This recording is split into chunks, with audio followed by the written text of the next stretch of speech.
سب سے پہلے میں آپ سب حضرات کو بالخصوص جمعیت علماء بہار کو مبارکباد پیش کرتا ہوں کہ آپ نے اصلاح معاشرہ کے عنوان سے ایک بہترین سوچ بچار فکر مند ساتھیوں کو یہاں جمع کیا ہے۔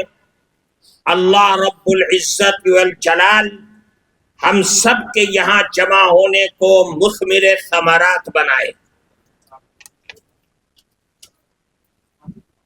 اصلاح معاشرہ یعنی سماج میں پھیلنے والی وہ تمام برائیاں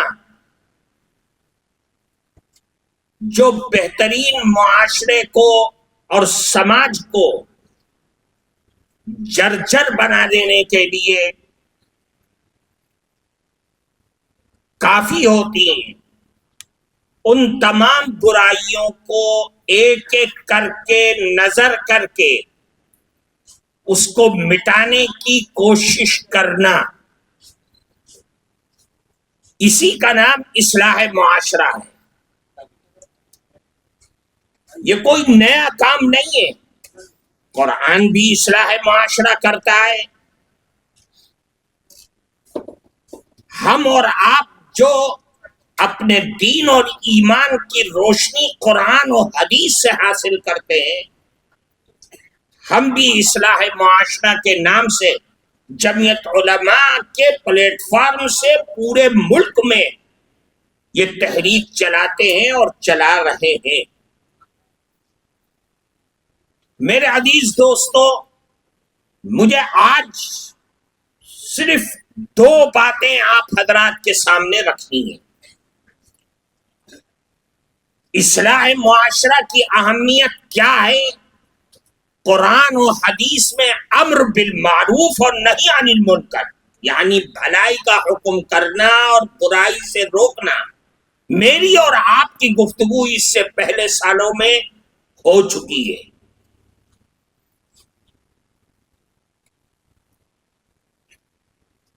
جو علماء کا طبقہ یہاں موجود ہے وہ جانتا ہے، وہ سمجھتا ہے، وہ پڑھا ہوا ہے، اور جو غیر عالم ہیں وہ بھی سمجھتے ہیں، ان کے سینے میں بھی انسانوں کا دل ہے، وہ اپنی آنکھوں سے دیکھ بھی رہے ہیں کہ ہمارا سماج کن راستوں پر جا رہا ہے اور تباہی کے کس غار میں جا رہا ہے، اور ہمیں اس کے لیے کیا کرنا چاہیے۔ ہمارے پاس ساری چیزیں موجود ہیں۔ اللہ کے نبی نے احادیث میں، اللہ رب العزت والجلال نے قرآن میں ہر مسلمان کو نبی کے بعد خاص طور سے اس امت کو امر بالمعروف اور نہی عن المنکر کا پیغام دیا ہے کہ جہاں رہو برائیوں سے لوگوں کو بچاؤ اور بھلائی کا لوگوں کو حکم کرو۔ یہ مسلمان کی شان ہے، ایمان والے بندوں کی صفات ہے۔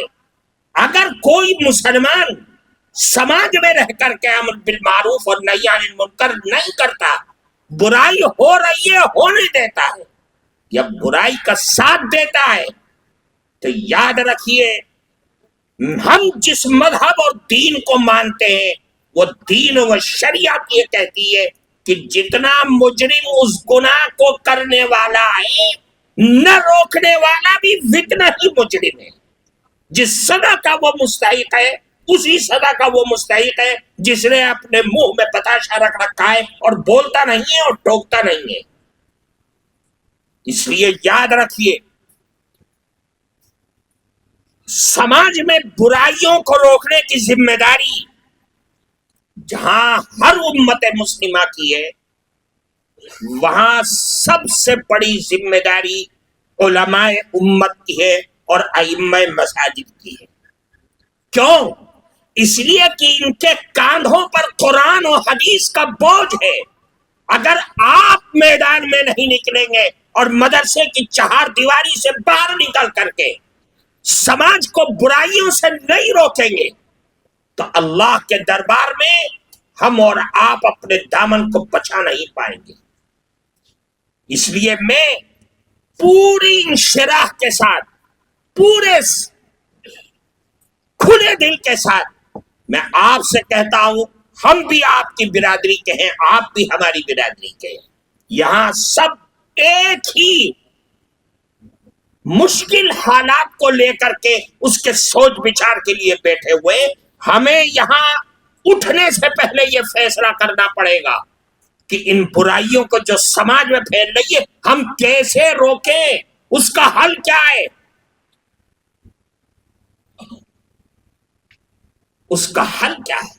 اس کا حل ہم بتائیں گے آپ کو، جمعیت علماء بتائے گی، جمعیت علماء کے اکابر بتائیں گے آپ کو۔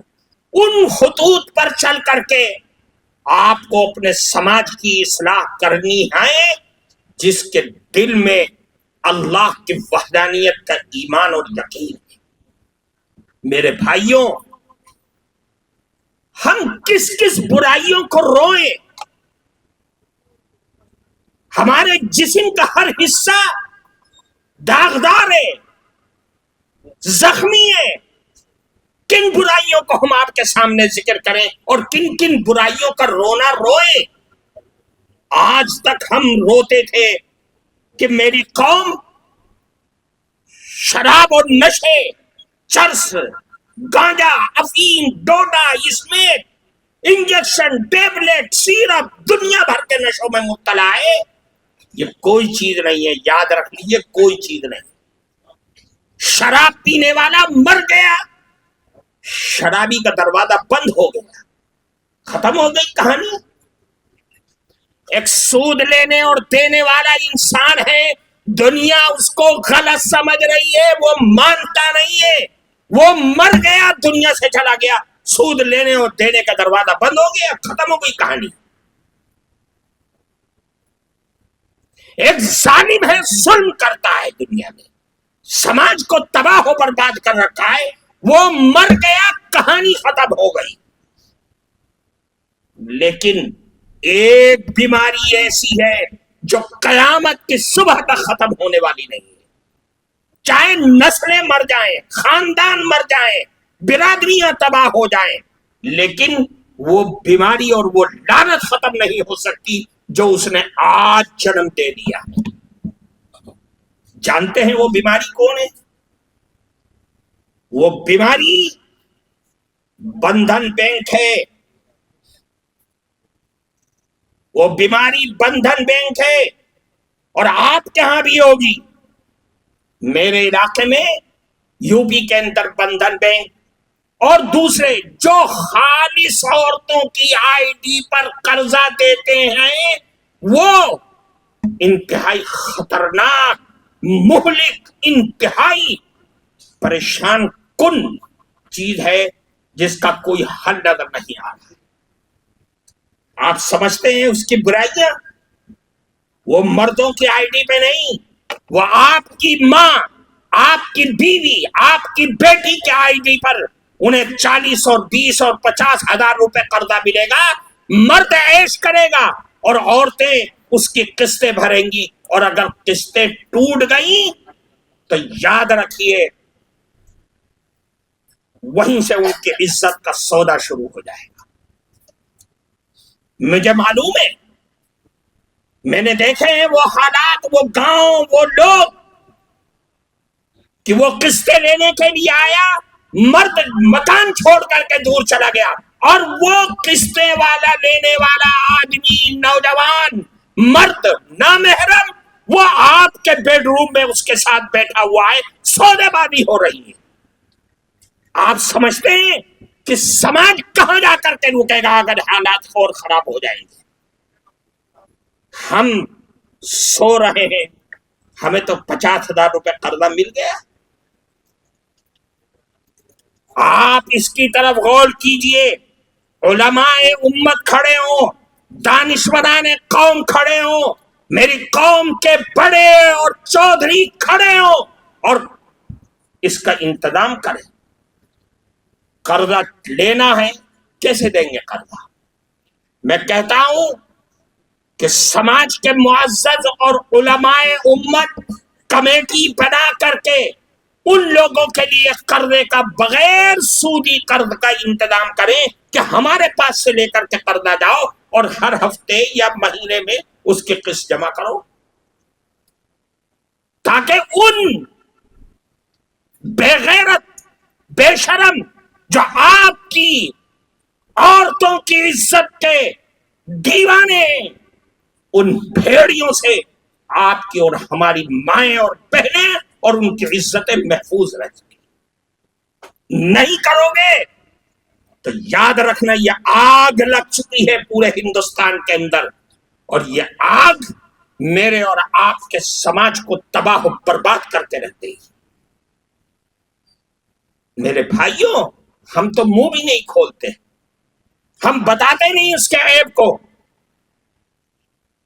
اگر ہم اور آپ عورتوں کے مجمع میں اس کے عیب کو بتلائیں تو یاد رکھیے میرے پاس ہیں ایسے واقعات۔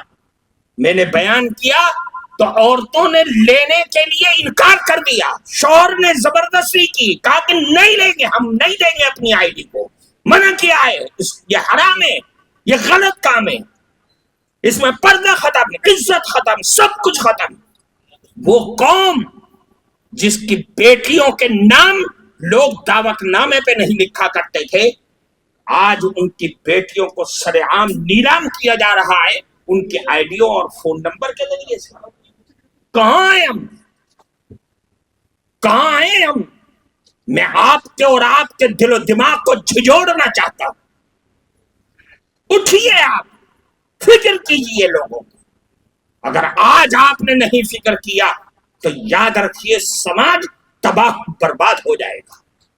اس لیے میں جمعیت علماء کے صدر محترم یہاں تشریف فرمائے، بہار کے جنرل سیکریٹری یہاں موجود ہیں، اور جمعیت علماء کے ہاتھ اور پاؤں یہاں موجود ہیں، دل دماغ یہاں موجود ہے۔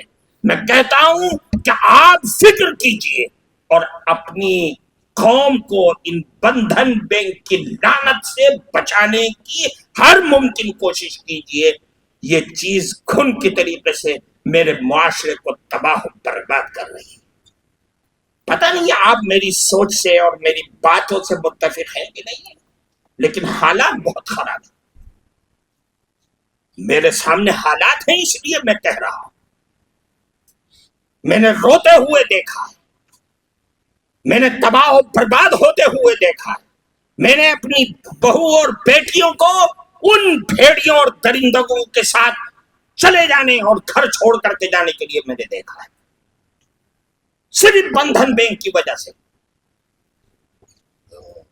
اس لیے میرے بھائی ہوش کا ناخون لیجیے، اٹھ جائیے میدان میں، اور یاد رکھیے یہ مدرسے کی چہار دیواری میں رہ کر کے اگر ہم عالم حافظ قاری اگر یہ سمجھتے ہیں کہ ہم نے اللہ کی بنائی ہوئی جنت کو خرید لیا ہے یہاں صرف رہ کر کے 24 گھنٹہ، یہ ہماری اور آپ کی غلط فہمی ہے۔ وہ قوم جو ہماری مدرسوں کی چار دیواری کے بالکل برابر میں رہ کر کے تباہ و برباد ہو رہی ہے، کون ہے جو ان کے درمیان جا کر کے امر بالمعروف اور نہی عن المنکر کر رہا ہے؟ کوئی نہیں کر رہا ہے۔ اور میں کہہ کر کے گیا تھا، پچھلے سال بھی کیا، اس سے پہلے سال بھی کیا، لیکن کوئی آگے بڑھنے کے لیے ہمت ہی نہیں کرتا ہے۔ بنے بنے پروگراموں کو کینسل کر دیا جاتا ہے، کیوں؟ اس لیے کہ قوم آگے نہیں بڑھ رہی، جنہیں بڑھنا چاہیے وہ بڑھ نہیں رہے۔ پوچھئے، آپ کے سامنے ناظم صاحب یہاں موجود ہیں، کیا ہونے والا ہے، کیا کریں گے ہم لوگ؟ بہرحال اللہ ہماری اور آپ کی حفاظت فرمائے۔ ایک چیز، دوسری چیز میں آپ کو کہنا چاہتا ہوں، اور بڑے ہی دکھ اور درد کے ساتھ، میرے بھائیوں، ہم جس مذہب کو مانتے ہیں، جس شریعت کو مانتے ہیں، جس دین کو مانتے ہیں، اس میں سب سے زیادہ مہتوپورن چیز جس کی ابتدا ہوتی ہے وہ ہے ایمان۔ ایمان ہے تو ہم مسلمان ہیں، ایمان نہیں ہے تو دنیا ہمیں مسلمان نہیں کہے گی۔ اس ایمان کے بعد اگر سب سے زیادہ مہتوپورن چیز اور سب سے زیادہ اہم ترین چیز ہے تو وہ علم ہے۔ امام بخاری رحمت اللہ علیہ نے کتاب الایمان کے بعد دوسرے نمبر پر کتاب العلم لکھا ہے۔ مشکات نے بھی یہی طریقہ اختیار کیا ہے۔ اس کا مطلب یہ ہے کہ علم بنیاد ہے، علم کے بغیر کچھ نہیں ہو سکتا ہے۔ اور اگر ہم یہ سمجھتے ہیں کہ میں نے علم سیکھ لیا، میں عالم بن گیا، میں قاری بن گیا، میں مفتی بن گیا، میں وکیل بن گیا، میں انجینئر بن گیا، میں MBBS بن گیا، دنیا بھر کی ڈگریاں میں نے حاصل کر لیا، میں تو عالم ہوں، میں پڑھا لکھا ہوں، تو یاد رکھیے صرف عالم بن جانا یہ کافی نہیں ہے۔ علم کا جان لینا یہ کافی نہیں۔ اگر جان لینا کافی ہوتا تو شیطان سب سے بڑا عالم ہے۔ ابلیس سے بڑا کوئی عالم ہے؟ کیوں ماننا؟ ابلیس سب سے بڑا عالم اور سب سے بڑا عاقل بھی ہے، سب سے بڑا عابد بھی ہے۔ اتنا بڑا عالم ہے کہ اس نے امام راضی رحمت اللہ علیہ کو ہرا دیا مناظرے میں، اور اتنا بڑا عاقل ہے کہ جب اللہ نے کہا آدم کو سجدہ کرو تو وہ کیا کہتا ہے؟ اس کی دلیل ہے کوئی مائیکل جو کاٹ دے عقل سے کہ خلقتنی من نار وخلقتہ من طین، اے اللہ تو نے اس کو مٹی سے پیدا کیا، مجھے آگ سے پیدا، میں کیوں کروں گا سجدہ؟ کاٹو کوئی عقل مند آدمی کوئی عقل سے کاٹ دے، اس کی دلیل نہیں کاٹ سکتا۔ شیطان عالم بھی، عابد بھی، عاقل بھی۔ حضرت تھانوی رحمت اللہ علیہ نے ایک جگہ لکھا ہے کہ شیطان کے اندر 4 عین تھے، 4 عین۔ سب سے بڑا عالم بھی وہ تھا، عاقل بھی وہ تھا، اور سب سے بڑا عابد بھی وہ تھا، لیکن چوتھا عین یعنی عاشق ہونا وہ نہیں تھا اس کے اندر۔ اگر عاشق ہوتا تو پتہ نہیں کتنے عروج پر وہ پہنچتا، اللہ کو عشق کے طور پر مان کر کے سجدہ کر لیتا، تو شیطان تو پتہ نہیں جنت کے کس مقام پر ہوتا۔ چوتھا عین اس کے اندر نہیں تھا، اس لیے راندہ درگاہ ہو گیا اور جنت سے نکال کر کے باہر اس کو جہنم رسید کر دیا گیا ہمیشہ ہمیشہ کے لیے۔ تو میرے بھائیوں، ہمارے اندر اللہ نے جو علم دیا ہے، جو جانکاری دی ہے، اس کو لوگوں تک پہنچانا، حالات کو سمجھنا، لِيَتَفَقَّهُوا فِي الدِّينِ، جس کو قرآن کہتا ہے اور جس کو اللہ کے نبی نے فرمایا کہ جس کو تفقہ فی الدین مل گیا اس کو خیر کثیر بہترین بھلائی مل گئی۔ میں آپ سے کہتا ہوں تفقہ فی الدین یہ عربی کا لفظ ہے، اس کا مطلب کیا ہے؟ یہاں بغیر عربی والے بھی میں آپ کو بتاؤں۔ تفقہ فی الدین کا مطلب ہے حکمت، جیسے حالات ہیں ان حالات کو سامنے رکھ کر کے کام کرنا، محنت کرنا، امر بالمعروف کرنا، نہی عن المنکر کرنا، برائی سے روکنا، بھلائی کا حکم کرنا، حالات کو دیکھ کر کے۔ حالات کو اگر ہم نہیں سمجھتے ہیں، اور اگر کوئی باوقار شخصیت، ذمہ دار شخصیت اگر حالات کو نہیں سمجھتا ہے تو سمجھ لیے کہ اس کا زندہ رہنا ہی بیکار ہے۔ حالات کو سمجھیے۔ حضرت تھانوی رحمت اللہ علیہ حالات کو سمجھتے تھے۔ حضرت امام اہل سنت والجماعت مولانا عبد الشکور لکھنوی رحمت اللہ علیہ حالات کو سمجھتے تھے۔ حضرت شیخ الاسلام مولانا حسین احمد مدنی رحمت اللہ علیہ حالات کو سمجھتے تھے۔ علماء دیوبند حالات کو سمجھتے تھے۔ اگر حالات کو نہ سمجھتے ہوتے تو آج ہم مسلمان کہنے کے لائق نہ ہوتے. ہماری مسجدوں کے مینارے اذانوں سے محروم ہو چکے ہوتے. حضرت تھانوی رحمت اللہ علیہ کے زمانے میں مختصر سا جلدی ختم کر رہا ہوں بات. ایک جگہ ارتداد ہو گیا, پتا چلا کہ یہ لوگ ایمان سے پھر گئے, شدھی جو تحریک چل رہی تھی اس زمانے میں اس سے متاثر ہو گئے. حضرت تھانوی رحمت اللہ علیہ گئے کہ بھئی کیا ہوا, تم لوگ کیوں اسلام سے پھر گئے؟ کہنے لگے ہم تو مسلمان ہیں, سچے مسلمان, ہم تو وہ علم بھی اٹھاتے ہیں, تعزیہ بھی بناتے ہیں, ہم تو مسلمان ہیں. حضرت تھانوی رحمت اللہ علیہ نے دیکھی کیا کہا, یوں نہیں کہا کہ تعزیہ حرام ہے, کہا کہ تعزیہ بناؤ, تعزیہ اٹھاؤ, تعزیہ بنانا اور اٹھانا چھوڑنا مت. یہ اگر ان کو تعزیہ بنانے سے روک دیتے تو وہ شدھی تحریک میں جا کر کے شامل ہو جاتے. دنیا کی کوئی طاقت ان کے ایمان کو بچا نہیں سکتی.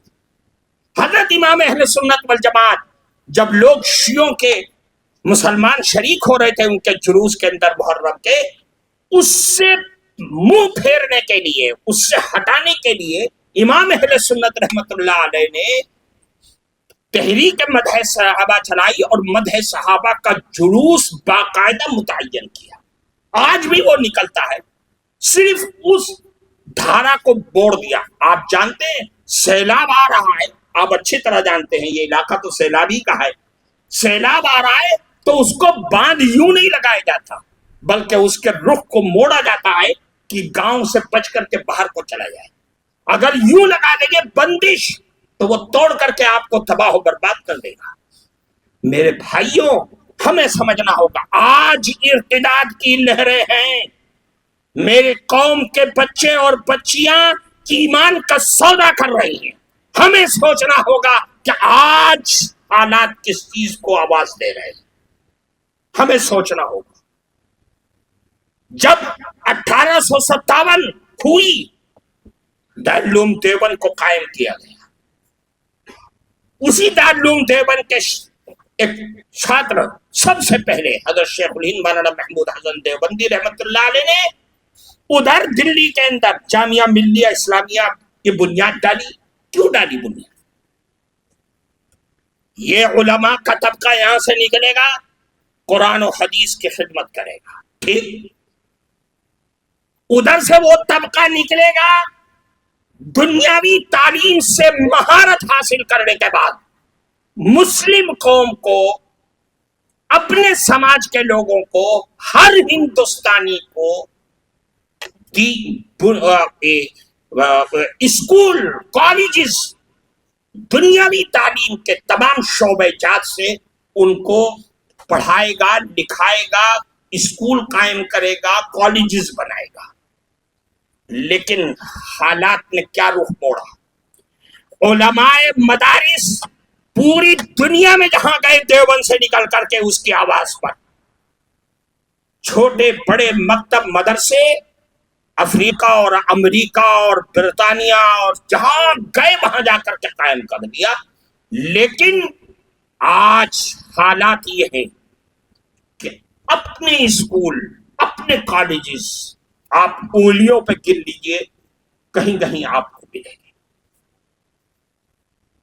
کہاں گئے وہ لوگ جو جامعہ ملیہ سے نکلے, جو علی گڑھ مسلم یونیورسٹی سے نکلے, جو ہمدرد مسلم یونیورسٹی سے نکلے؟ کہاں گم ہو گئے وہ, کہاں ڈوب گئے جا کر کے؟ آپ سمجھتے ہیں علماء امت نے قربانیاں دی, دین کو اپنی زندگی کے لیے اہم ترین سمجھا, مکاتب بھی بنائے, مدارس بھی بنائے, مساجد بھی بنائے, سب کچھ بنایا. اگرچہ پھر بھی کم ہے, پھر بھی ضرورت ہے اس کی, ہم یہ نہیں کہتے کہ کافی ہو گیا, لیکن ان لوگوں نے اسکول اور کالج نہیں بنایا. آج میری بچی ہے, میرا بچہ ہے, میں مجبور ہوں عیسائی اسکولوں میں ان کو بھیجنے کے لیے, جہاں وہ اپنے مذہب کے مطابق میری بچیوں کو پڑھا رہے ہیں, لکھا رہے ہیں, سکھا رہے ہیں. جس کا اسکول ہوگا جس مذہب کے ماننے والوں کا وہ اپنے مذہب کی تعلیم دے گا۔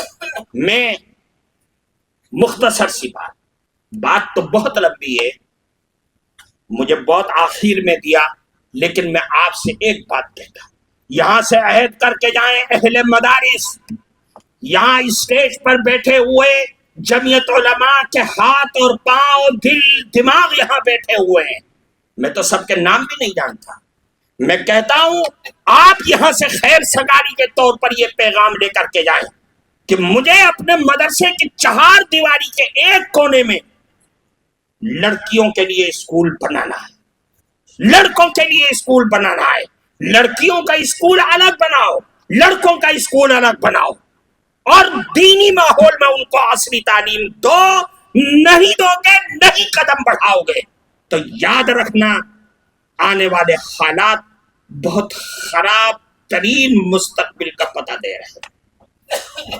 بناؤ، کوئی نہیں بنائے گا، آپ بنائیں گے، علماء مدارس بنائیں گے، آپ کے کاندھوں پر بوجھ ہے امت کا، امت نے اس 70 سال کے اندر 75 سال کے اندر دیکھ لیا لوگوں کو، کچھ نہیں کسی نے کیا ہے۔ میں آپ سے کہتا ہوں آپ قدم بڑھائیے۔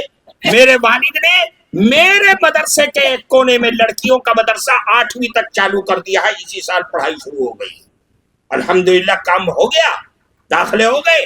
میں آپ سے کہتا ہوں آپ بھی کریے، دینی ماحول میں عصری تعلیم دیجیے تاکہ ان کا دماغ، ان کا برین واش کریے کہ دین کیا ہے اور دنیا کیا ہے، اللہ کیا ہے، رسول کیا ہے، قرآن کیا ہے، عقائد، عبادات، اخلاق، معاملات، معاشرت، سب ان کو بتلائیے۔ اگر نہیں بتلائیں گے تو یاد رکھیے کوئی امت کی اس دکھ کی رگ پر ہاتھ رکھنے والا نہیں ہوگا، سب خوش ہونے والے ہوں گے اور تالیاں بجانے والے ہوں گے، اور امت مسلمہ لٹنے اور پٹنے والی ہوگی۔ اس لیے جمعیت علماء یہ کہتی ہے کہ اپنے اسکول بناؤ، ہونا چاہیے۔ اتنی مری ہوئی آواز بہار کے لوگوں اور میں سمجھتا ہوں اگر مدرسے والے کھڑے ہو جائیں تو اللہ کا شکر ہے ان کے پاس مدرسے کی 4 دیواری، اللہ نے اتنی زمین دیا ہے کہ 1 بیگھا، آدھا بیگھا، جتنا بھی ہو، یہ اسکول کے نام پر وہاں تعمیر کرائیں گے تو قوم آپ کا ساتھ دینے کے لیے تیار ہے۔ اس لیے میرے بھائیوں، میں جمعیت علماء بہار کے ذمہ داران سے بھی یہ کہتا ہوں کہ آپ بھی ان کا تعاون کیجیے، ان کی ہمت افزائی کیجیے، ان کے سر پر ہاتھ رکھیے اور ان کو آگے بڑھنے کا موقع دیجیے کہ یہ لوگ اپنے اسکول اپنے علاقے میں بنائیں تاکہ ہمارے آنے والی نسلوں کا دین اور ایمان بچ سکے۔ وآخر دعوانا ان الحمدللہ۔